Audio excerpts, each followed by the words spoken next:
Buenas tardes, Estela. Yo les voy a hablar de la mitosis y de la división celular. La mitosis es un proceso que ocurre en el núcleo de las células eucariotas y que procede inmediatamente a la división celular. Consiste en el reparto equitativo del material hereditario característico.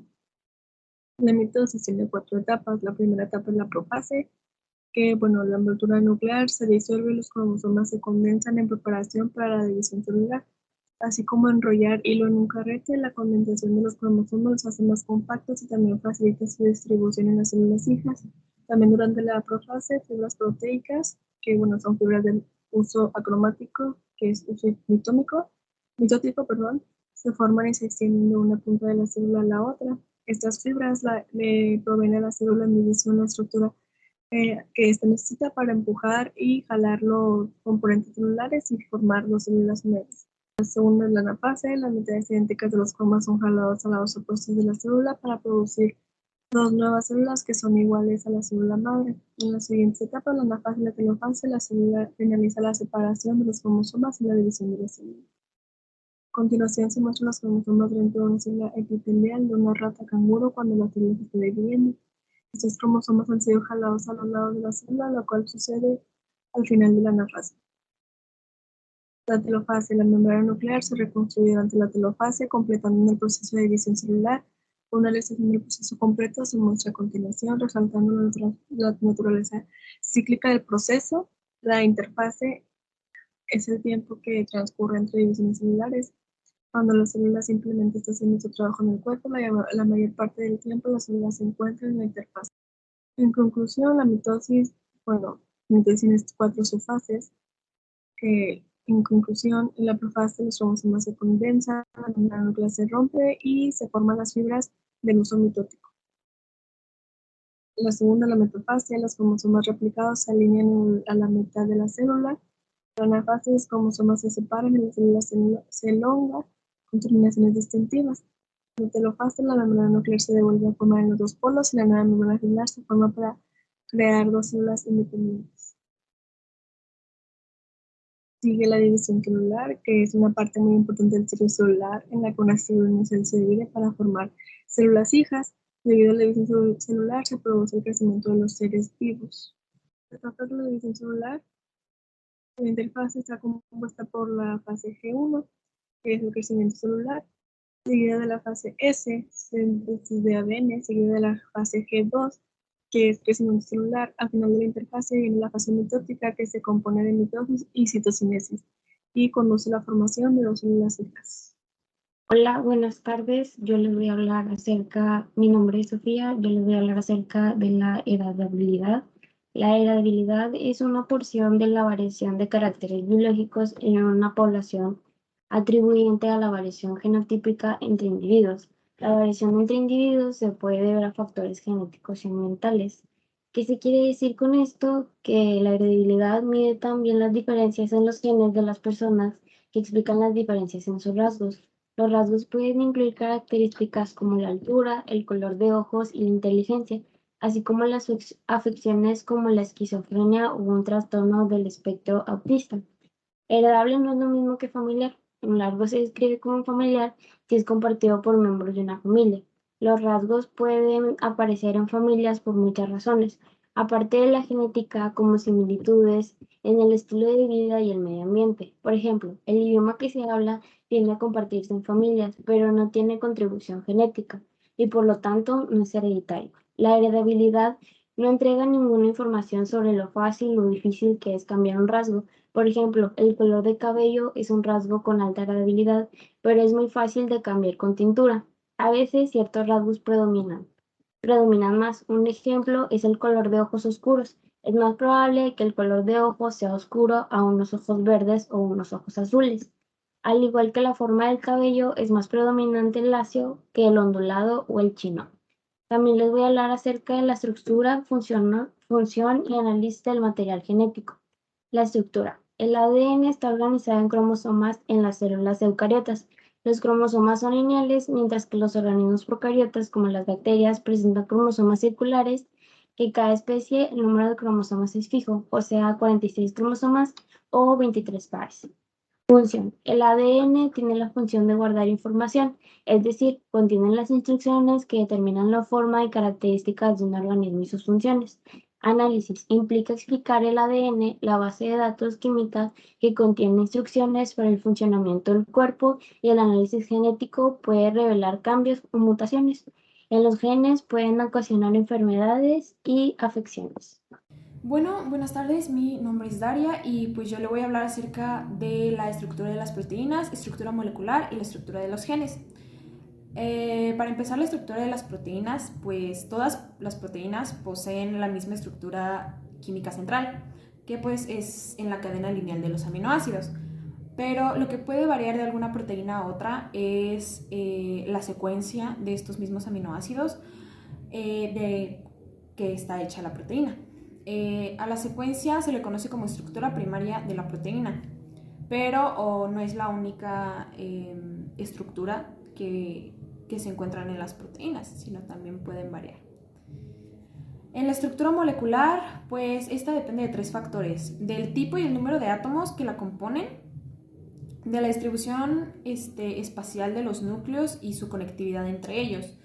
Y alguna modificación en estas variables pues puede ocasionar cambios químicos, físicos y biológicos en la molécula. Esto quiere decir que depende de los átomos y el número que tenga de estos, pues es diferente la molécula, no todas van a ser iguales. Y por último, la estructura de los genes, pues esta está constituida por una secuencia de nucleótidos que pues componen varios elementos funcionales, de los cuales pues solo una parte constituye alguna región que va a codificar una proteína. O sea, esto quiere decir que los genes también ayudan a las proteínas. Y las proteínas, pues sabemos que sus estructuras no son nada más lineales, sino también están como en espiral, están un poquito enredadas como en pelotita, y luego otra vez está la pelotita enredada con proteínas. Son, igual aquí está la imagen, pero sí no puede variar mucho la estructura de la proteína y depende de los aminoácidos y de la estructura de los mismos. Y en la estructura molecular, como dije, sí se le puede haber algún cambio en alguna de las variables que se mencionaron, pues claramente va a tener una función y alguna característica muchísimo más diferente que cualquier otra molécula. Y en la estructura de los genes, pues ya sabemos que los genes contienen la información hereditaria de todo ser vivo y pues así. Buenas tardes, mi nombre es Mariana Ávila Jara y en este video les voy a presentar un poquito de la estructura de la célula. Como ya sabemos, la estructura de una célula está constituida por tres elementos básicos, que es la membrana plasmática, el citoplasma, el material genético o también conocido ADN. Las células tienen la capacidad de realizar las tres funciones vitales, que es la nutrición, relación y reproducción. Para adentrarnos un poquito en su forma y tamaño, la forma de las células está determinada básicamente por su función. La forma puede variar en función de la ausencia de parte celular rígida, de las tensiones de uniones a las células contiguas, de la viscosidad del citosol, de fenómenos osmóticos y de tipo de citoesqueleto interno. A lo que podemos entender un poquito de aquí es que cada célula tiene su forma a cómo es su función. Y un poquito de su tamaño es también extremadamente variable. Los factores que limitan su tamaño son la capacidad de captación de nutrientes del medio que los rodea y la capacidad funcional del núcleo. Esto también es muy variable, pues ya que pues diferentes factores que limitan su tamaño. Para adentrarnos un poquito en lo que es los elementos básicos que la constituyen, vamos a comenzar primeramente por la membrana plasmática. Esta está constituida por una bicapa lipídica en la que están englobadas ciertas proteínas. Los lípidos hacen de barrera aislante entre el medio acuoso interno y el medio acuoso externo. Es como una barrera, como una barrera. El citoplasma abarca el medio líquido o citosol y el morfoplasma, nombre que recibe una serie de estructuras denominadas orgánulos celulares. El material genético, también conocido como ADN, según esté o no rodeado por una membrana formando el núcleo, se diferencian diferentes tipos de células, que son las eucariotas y las procariotas. Las procariotas son células sin núcleo y las eucariotas con núcleo. Las células eucariotas, además de una estructura básica de la célula, membrana, citoplasma y material genético, presentan una serie de estructuras fundamentales para sus funciones vitales.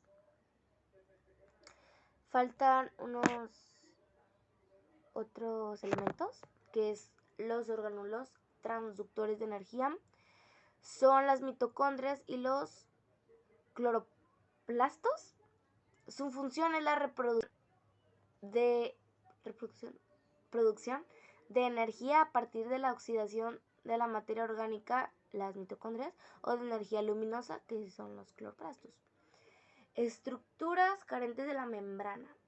Estos no lo mencionan ahí, pero también es importante.